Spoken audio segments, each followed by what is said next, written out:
So, you're all sweaty. That's great. I think they're more sweaty than us, Yes.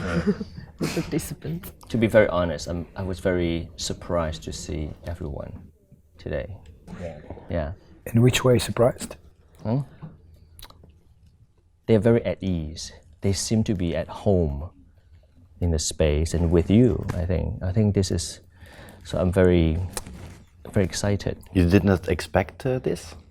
I don't know, because I don't really know what to expect, because I imagine a workshop is an environment to explore, and I was so curious to see how you explore with them.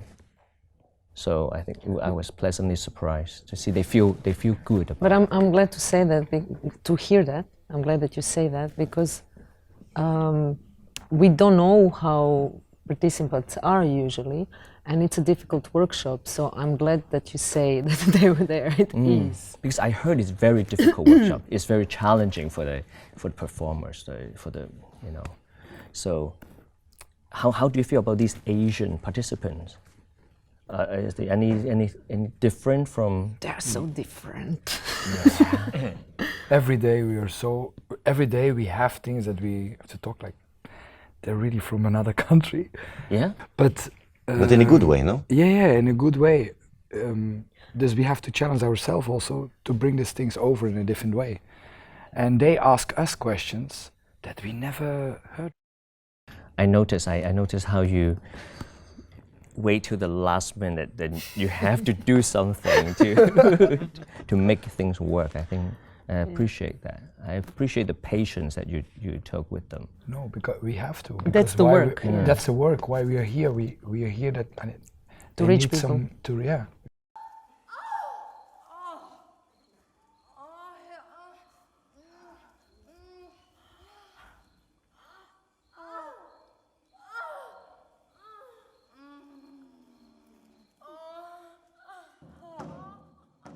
So this is called real-time performance. The concept is actually conceptual. the concept you're talking about is actually real-time, real action, and it's about the kind of physical truthfulness, and the exercises help the performers to reach this. So is there any tricks to it? Tricks, I would not call them tricks because they are too difficult to be tricks. So there are strong physical actions that we make them do day by day. They repeat strong physical actions, and out of these actions we try to guide them, that they learn how to make a bridge from action to acting. So the physical action brings out the emotions or sensations or feelings, and out of these real emotions, sensations and feelings, we are trying to teach them how to make a bridge then to acting, so from act to acting. But it's a very physical workshop, a lot of physical actions, a lot of sweating, but it works. It really does work, and I say this out of experience, not out of arrogance. And we just use the word pushing them to the limits. How do you push them? We try to read them in a way. Day by day, we know them better and better. We can go very individual, personal, and we try to feed them with our knowledge, with what we learned on stage, and we made a kind of guiding line also where we go through every day, and every day, because of every day we do the same kind of, in the morning we do the same kind of training. Because it means also they learn something, they go to sleep, they wake up, and they come back, and we do the same kind of things all over again. In the beginning, it's like, do we have to do this again now? But this makes also that they are alert to the things that they learn. Yeah, and layer by layer, the things are opening up every day, and we push them verbally. We do not push them physically. No. Yeah. We try verbally and often with energy in the voice, which is sometimes a strong voice. We try to make them reach the energy inside of their physical actions. So no whips, No whips. weapons. But it's not about psychology at all. It's all about the body, how to use the body on stage and how to be truthful on stage. And so they're not pushing them in a way that some actors are being pushed in order to prepare for a role. There is no psychological analyzing of the individual. Of course, they will touch their own psychology, of course, but it's through the body. And it's not based on let's say, an intensity of remembering things or imagining happenings in their lives. No, it's really through the physicality of the body that they can transform, and this influences their acting. So it is a physical training. Yeah, but that I was just thinking something very important we didn't say. Through the imagination, you reach transformation. So you use the body through your imagination, the body is then transforming. So you're using your imagination as a motor for transformation. So it's not just physical, it's not push-ups, but you're doing the action and you're using your imagination so strongly, or you have to do it so strongly that then you transform, or the body transforms. So it's also very, very strong training in actually sharpening your imagination. And for me, it's strange. It's very physical workshop, but actually I think it's harder mentally. I think it's mentally you have to be strong to go through it. So it's a mental work. Even though it's physical, it's a strong mental work. I have a question. Let's say this pushing. Yeah. Have you encountered anyone who is so stubborn because of a very solid background, training, previous training, or closed-minded, or that reservation? Have you encountered those, and how do you deal with it? Yeah. It's also a choice, individual choice, whether you want to go through this work or you don't. And some people don't. Some people make that choice, and it's very clear in the workshop when that happens, because in this workshop, if you do not invest, it's not happening. So it's very clear when people are investing, or when they want and when they don't want. And then it's very clear also when people don't know how to invest, or the background is just stopping them, but they want. But we see, for example, classically trained actors. They are trained to be a talking head. They are thinking about the character, the role.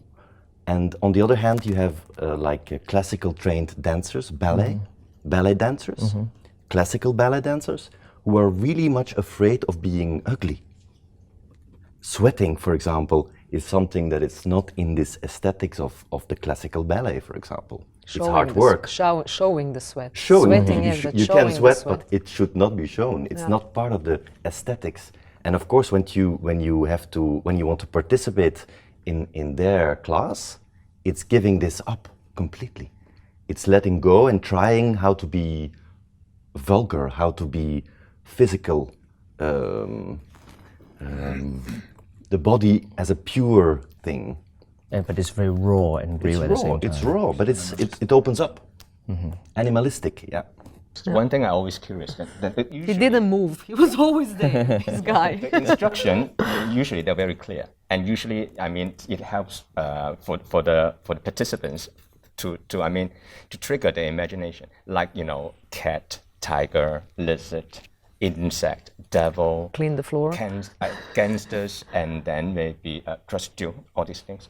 But at the end of the day, is it just a tool for them to get into a condition of the body? Yeah. So at the very end, it's not important whether it's a cat or not. I It's think just a starting point. Yeah, I think it's a tool to get into the condition of their soul, even Yes. somehow. I know it sounds very esoteric, but at the end of the day, I think that's what you saw, and that's where they went, and that's very interesting. Through the body, they go even deeper. And that's when interesting things are starting to happen. But these images are just, you have to formulate it somehow. You have to put some kind of form, some kind of structure, and then using this form, you try to reach them. So this is a kind of form we have, cat, a tiger, that we use. And I think animals work greatly for performance. Trying to research animal behavior, it's very, very useful for a performer. And for the 5 days here, which day is the hardest to you? Every day. Every day. No. No, in the beginning, it starts first with who are the people in front of us, you know? And who are we? And who are we with them together? You start with the big job, but every day is actually a hard day, and every day we're sitting next It's to a each nice other day. after we say like, this was again completely different, you know? You cannot expect how to be. It's difficult to answer. Yeah, because every day was a hard day, but also a beautiful day. Because I think every day something happened, you know, on very different levels. Right. So if I ask you, each of you, just tell me one Yeah. very memorable moments in that 5 days while working with these people from Hong Kong. What would you say? Well, for me, for example, there was one moment when when two participants reacted on somebody else who was doing something on stage, and they were actually, their emotions were so big that they could not stay there because they knew somebody on stage who went through something.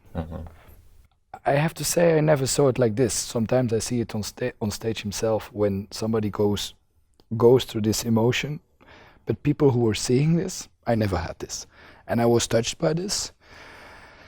This for me it was a special moment, also challenging me as a teacher, like how you work with this, you know? You go on the side, you go to this emotion, you feed them. Is it okay that you go to, you know, it's like, it's much more than, it's not a therapy class or something. We have to know very well where the borders are.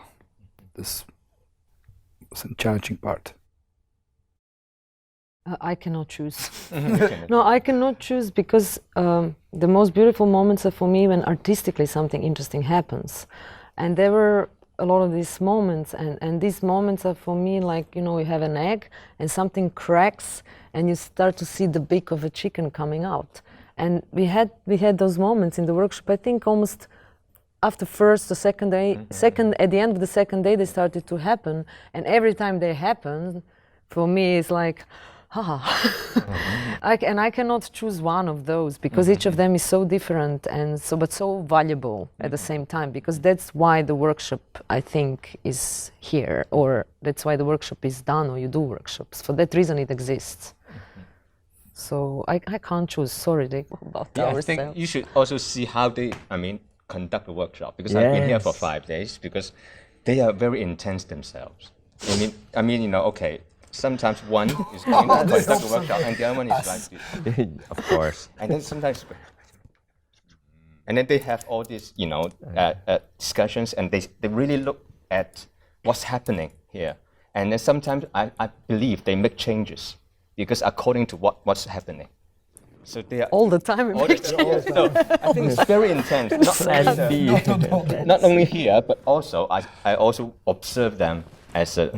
They are not like, okay, 1, 2, and 3, okay, do it. But they are like, you know, they're very much into the whole thing. If we wouldn't be, nothing would happen somehow. You know, when you do this kind of work for many years, then you can go some places alone. But in the beginning, people need you. So they also feel when we are concentrated. It's energy, you know. They feel that you're with them. They react on that unconsciously already. So, but it's not. I just we wanna give people something when we're here. Otherwise it would be not fair also. That's why it's not a technique, but a guiding line. You take people from one point to the other. Yeah. Thank you very much. Thank you very much. Thank you. Thank you. Thank you.